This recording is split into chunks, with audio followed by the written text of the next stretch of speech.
ಸ್ನೇಹಿತರೆ ನಮಸ್ಕಾರ ಎಲ್ಲರಿಗೂ. ಇವತ್ತು ಈ ವಿಡಿಯೋ ಮಾಡೋ ಉದ್ದೇಶ ಏನಂದರೆ, ಈ ಕೆಲವು ದಿನಗಳಿಂದ ನಮ್ಮ ಕರ್ನಾಟಕದಲ್ಲಿ ರಾಜಕೀಯ ಏನು ನಡೀತಾ ಇದೆ,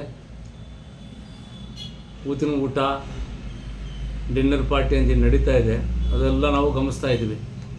ನಾವು ಕೋಲಾರದ ನಮ್ಮ ಬೆಂಗಳೂರು ಕರ್ನಾಟಕ ಆಂಧ್ರ ಗಡಿ ಭಾಗದಲ್ಲಿ ಇದ್ರೂ ನಾವು ಅದಕ್ಕೆಲ್ಲ ಗಮನಿಸ್ತಾ ಇದ್ವಿ. ಏನಪ್ಪ ಅದು ನಾವು ಗಮನಿಸ್ತಾ ಇದ್ವಿ ಅಂದರೆ, ನಮ್ಮ ಕರ್ನಾಟಕದಲ್ಲಿ ಕಾಂಗ್ರೆಸ್ ಪಕ್ಷ ಸರ್ಕಾರ ಬಂದು 2 ವರ್ಷ ಆಯಿತು. 2 ವರ್ಷ ನಂತರ ಇವತ್ತು ಈ ಡಿನ್ನರ್ ಪಾರ್ಟಿ, ಊತಿನ ಊಟ, ಈ ಊಟ ಆ ಊಟ, ದಲಿತರು ಮುಸಲ್ಮಾನರು ಅಂತ ಬರ್ತಾ ಇದೆ. ನಮ್ಮ ಕರ್ನಾಟಕದಲ್ಲಿ ಇವತ್ತು ದಲಿತರು ಮುಸಲ್ಮಾನರು ಇವತ್ತು ಕಾಂಗ್ರೆಸ್ ಪಕ್ಷಕ್ಕೆ ಬೆಂಬಲ ಕೊಟ್ಟು ಇವತ್ತು ಸರ್ಕಾರಕ್ಕೆ ನಾವು ಕೂಡಿಸಿದ್ವಿ. ಅದು ಮಚ್ಚುಮರಿ ಏನಿಲ್ಲ, ಅದು ಸತ್ಯನೇ. ಆದ್ದರಿಂದ ಇವತ್ತು ಏನು ನಡೀತಾ ಇದೆ ನಮ್ಮ ಕರ್ನಾಟಕದಲ್ಲಿ ರಾಜಕೀಯ, ನಮ್ಮ ಭಾರತ ದೇಶದಲ್ಲಿ, ನಮ್ಮ ಕರ್ನಾಟಕದಲ್ಲಿ ಏನು ದಲಿತರು, ಅಲ್ಪಸಂಖ್ಯಾತ ಏನು ಮುಸಲ್ಮಾನರಿದ್ದಾರೆ, ಅವರು ಒಂದು ಶಕ್ತಿ ಪ್ರದರ್ಶನ ಮಾಡಿ ಇವತ್ತು ಕಾಂಗ್ರೆಸ್ಗೆ ಇವತ್ತು ಸ್ಥಾನಮಾನ ಕೊಟ್ಟು ಇವತ್ತು ಸರ್ಕಾರ ನಡೆಸೋಕ್ಕೆ ಅವಕಾಶ ಕೊಟ್ಟಿದ್ದೀವಿ. ಹಿಂದೆ ಇರೋ ಅಲ್ಪಸಂಖ್ಯಾತ ಮತಗಳಿಂದ ಇವಾಗಿರೋ ಅಲ್ಪಸಂಖ್ಯಾತ 33% ನಾವು ಹೆಚ್ಚಿಗೆ ಮತ ಕೊಟ್ಟಿದ್ದೀವಿ. ಇವತ್ತು ನಮ್ಮ ಕರ್ನಾಟಕದಲ್ಲಿ 28 MP ಸೀಟುಗಳು ಇದ್ದು 1 ಸೀಟ್ ಮಾತ್ರ ಮುಸಲ್ಮಾನಿಗೆ ಕೊಟ್ಟಿದ್ರು. ಅದೂ ಏನೋ ಪ್ರೀತಿ ನಮ್ಮ ನಾಟಕ ಮಾಡಿ ಏನೋ ಮಾಡಿ ಒಂದು ಅವ್ರಿಗೆ ಸೋಲಿಸಿದ್ರು. ಅವರು ಕಾಂಗ್ರೆಸ್ ಅವರು ಸೋಲಿಸಿದ್ರು ಅಂತ ನಮಗೆಲ್ಲ ಮಾಹಿತಿ ಗೊತ್ತಿದೆ. ಅದು ಯಾರಂತ ನಾವು ಬಹಿರಂಗಪಡಿಸೋದು ಬೇಡ.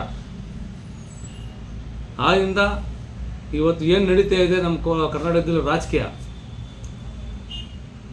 ನಮ್ಮ ಕರ್ನಾಟಕದಲ್ಲಿ ನಮ್ಮದು ಕರ್ನಾಟಕ ಟಿಪ್ಪು ಸುಲ್ತಾನ್ ಒತ್ತಾಯ ಏನಂದರೆ, ಮಾನ್ಯ ಮುಖ್ಯಮಂತ್ರಿಗಳಿಗೆ, ಮಾನ್ಯ ನಾವು ರಾಷ್ಟ್ರೀಯ ಅಧ್ಯಕ್ಷರಾದಂಥ ಮಲ್ಲಿಕಾರ್ಜುನ ಖರ್ಗೆ ಸಾಹೇಬರಿಗೆ, ಸೋನಿಯಾ ಗಾಂಧಿ ಮೇಡಮ್ ಅವ್ರಿಗೆ, ರಾಹುಲ್ ಗಾಂಧೀಜಿ ಅವ್ರಿಗೆ ಮನವಿ ಮಾಡೋದೇನೆಂದರೆ, ಕರ್ನಾಟಕದಲ್ಲಿ ಇವತ್ತು ದಲಿತರು ಮುಸಲ್ಮಾನಿಂದ ನಿಮ್ಮ ಸರ್ಕಾರ ಮುಂದೆ ಬಂದಿದೆ, ಸರ್ಕಾರ ನಡೆಸ್ತಾ ಇದೆ. ಮಾನ್ಯ ಮುಖ್ಯಮಂತ್ರಿಗಳು ಸಿದ್ದರಾಮಯ್ಯ ಅವರು ಇದ್ದಾರೆ. ಅವರು ಒಳ್ಳೆಯ ವ್ಯಕ್ತಿನೇ. ನಮಗೆ ಅವ್ರಿಗೂ ವ್ಯಕ್ತಿ ಮೇಲೆ ಏನು ನಮಗೆ ಸ್ವಲ್ಪ ಆದರೂ ಇದು ಇಲ್ಲ. ಯಾಕಂದರೆ ಒಳ್ಳೆಯ ವ್ಯಕ್ತಿ, ಒಳ್ಳೆಯ ಅವ್ರ ಮಾನ್ಯ ಮುಖ್ಯಮಂತ್ರಿಗಳು ಸಿದ್ದರಾಮಯ್ಯ ಅವರು ಮೇಲೆ ನಮಗೆ ಬಹಳ ಪ್ರೀತಿ ಇದೆ. ಸುಮಾರು ವರ್ಷದಿಂದ ಅವರು ರಾಜಕೀಯ ಮಾಡ್ಕೊಂಡು ಬಂದಿದ್ದಾರೆ. ರಾಜಕೀಯ ಮಾಡಿಕೊಂಡು ಇವತ್ತು ಅಲ್ಪಸಂಖ್ಯಾತರಾಗಿ ದಲಿತರಾಗಿ ಮೋಸ ಮಾಡೋಕ್ಕೆ ಕೊಡ್ತಾ ಇಲ್ಲ. ಅವ್ರು ಒಳ್ಳೆ ಕೆಲಸ ಮಾಡ್ಕೊಂಡು ಹೋಗ್ತಾ ಇದೆ. ಇವಾಗ ನಾವು ಏನಕ್ಕೆ ಕೇಳ್ತಾ ಇದ್ದೀವಿ ಅಂದರೆ, ರಾಜಕೀಯದಲ್ಲಿ ಇವತ್ತು ಅಲ್ಪಸಂಖ್ಯಾತ ದಲಿತರಿಗೆ ಅನ್ಯಾಯ ಆಗ್ತಾ ಇದೆ. ಆದ್ದರಿಂದ ಏನು ಮಾಡ್ತಾ ಇದ್ದೀವಿ ನಾವು ಏನು ಕೇಳ್ತಾ ಇದ್ದೀವಿ ಮಾನ್ಯ ರಾಷ್ಟ್ರೀಯ ಅಧ್ಯಕ್ಷರಿಗೆ, ಎಲ್ಲರಿಗೂ ಕೇಳೋದೇನೆಂದರೆ, ದಲಿತರಿಗೆ ಮುಖ್ಯಮಂತ್ರಿ ಸ್ಥಾನ ಕೊಡಿ, ಅಲ್ಪಸಂಖ್ಯಾತರಿಗೆ ಒಂದು ಉಪಮುಖ್ಯಮಂತ್ರಿ ಸ್ಥಾನ ಕೊಡಿ. ಅದರಲ್ಲಿ ಒಳ್ಳೆ ರಾಜಕಾರಣಿಗಳಿದ್ದಾರೆ, ಅನುಭವಿಗಳಿದ್ದಾರೆ. ಇವಾಗ ನಮ್ಮ ಅಲ್ಪಸಂಖ್ಯಾತರಲ್ಲಿ BZ ಜಮೀರ್ ಅಹಮದ್ ಸಾಹೇಬರಿದ್ದಾರೆ. ಜಮೀರ್ ಅಹಮದ್ ಸಾಹೇಬರಿಗೆ ಅವ್ರಿಗೂ ಇದು ಇದೆ, ತಾಕತ್ತಿದೆ. ಮುಖ್ಯಮಂತ್ರಿ ಆಗಿ ನಡೆಸೋಕ್ಕೆ ತಾಕತ್ತಿದೆ. ಅವ್ರಿಗೆ ಜಮೀರ್ ಅಹಮದ್ ಸಾಹೇಬರಿಗೆ ಉಪಮುಖ್ಯಮಂತ್ರಿ ಮಾಡಬೇಕು. ನಾವು ಸುಮಾರು 80 ಲಕ್ಷದಿಂದ 1 ಕೋಟಿ ಇದ್ದೀವಿ ಕರ್ನಾಟಕ ಭಾಗದಲ್ಲಿ. ಯಾಕೆ ನಮಗೆ ಸೀಟ್ ಕೊಡೋದಿಲ್ಲ? ಯಾಕೆ ನಮಗೆ ಉಪಮುಖ್ಯಮಂತ್ರಿ ಕೊಡೋದಿಲ್ಲ? ಇವತ್ತು ಕರ್ನಾಟಕದಲ್ಲಿ ಇವತ್ತಕ್ಕೂ ಉಪಮುಖ್ಯಮಂತ್ರಿ ಇಲ್ಲ. ಮುಸಲ್ಮಾನರಿಗೆ ನಮ್ಮ BZ ಜಮೀರ್ ಅಹಮದ್ಗೆ ಕೊಡಿ. ಅವರು ಯಾಕಂದರೆ ಅವ್ರಿಗೆ ಇವಾಗ ರಾಜ್ಯದಲ್ಲಿ ಒಳ್ಳೆ ಹೆಸರಿದೆ, ಒಳ್ಳೆ ಕೆಲಸ ಮಾಡ್ತಾ ಇದ್ದಾರೆ. ನಮ್ಮ ಮಾನ್ಯ ಮುಖ್ಯಮಂತ್ರಿ ಜೊತೆಯಲ್ಲಿ ಸೇರಿ ಒಳ್ಳೆ ಕೆಲಸ ಮಾಡ್ಕೊಂಡು ಬರ್ತಾ ಇದ್ದಾರೆ.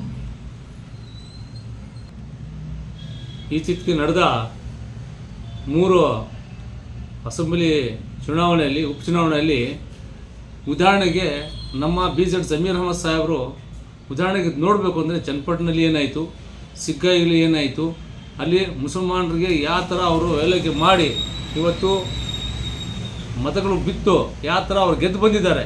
ಯಾಕಂದರೆ ಮಾಜಿ ಮುಖ್ಯಮಂತ್ರಿಗಳು ಬೊಮ್ಮಾಯಿಯವ್ರ ಮಗ, ಮಾಜಿ ಮುಖ್ಯಮಂತ್ರಿ ನಿಮ್ಮ ಕುಮಾರಸ್ವಾಮಿ ಅವ್ರ ಮಗ ಯಾವ ಥರ ಸೋಲ್ ಕಂಡಿದ್ರು ಅಂತೇಳ್ಬಿಟ್ಟು ನಿಮಗೆಲ್ಲ ಗೊತ್ತಿರೋ ವಿಷಯನೇ. ಆದ್ದರಿಂದ BZ ಜಮೀರ್ ಅಹಮದ್ಗೆ ಉಪಮುಖ್ಯಮಂತ್ರಿ ಮಾಡಬೇಕು ಅಂತದ್ದು ಮಾನ್ಯ ನಾವು ಮುಖ್ಯಮಂತ್ರಿಗಳಿಗೆ ಹಾಗೂ ರಾಷ್ಟ್ರೀಯ ಅಧ್ಯಕ್ಷರಿಗೆ, ಸೋನಿಯಾ ಗಾಂಧಿ ಅವರಿಗೆ, ರಾಹುಲ್ ಗಾಂಧಿ ಅವರಿಗೆ ಮನವಿ ಮಾಡ್ತಾ ಇದ್ದೀವಿ. ನಾವು ಒಂದು ಮನವಿ ಪತ್ರವನ್ನು ಸೋಮವಾರ ದಿವಸ ನಾವು ಅವ್ರಿಗೆ ಕೆಲಸ ಮಾಡ್ತಾ ಇದ್ದೀವಿ. ದಯವಿಟ್ಟು BZ ಜಮೀರ್ ಅಹಮದ್ ಅವರಿಗೆ ಉಪಮುಖ್ಯಮಂತ್ರಿ ಕೊಡಬೇಕು. ಕರ್ನಾಟಕದಲ್ಲಿ ಇವತ್ತಿಗೆ ಯಾರಿಗೂ ಮುಸಲ್ಮಾನರಿಗೂ ಉಪಮುಖ್ಯಮಂತ್ರಿ ಕೊಟ್ಟಿಲ್ಲ. ದಯವಿಟ್ಟು ಕೊಡಬೇಕಂತ ಮುಖ್ಯಮಂತ್ರಿ ಇಲ್ಲ. ನೀವು ಆ ಥರ ಅದೇ ಹಠ ಹಿಡ್ಕೊಂಡು ಮುಂದೆ ಹೋದರೆ ಮುಂದಿನ ದಿನಗಳಲ್ಲಿ ನಾವು ಅಲ್ಪಸಂಖ್ಯಾತ ಮುಸಲ್ಮಾನರು ಬೇರೆ ದಾರಿ ಹುಡುಕುವಾಗುತ್ತೆ. ಎಚ್ಚರಿಕೆಯನ್ನು ಕೊಡ್ತಾ ಇದ್ದೀವಿ.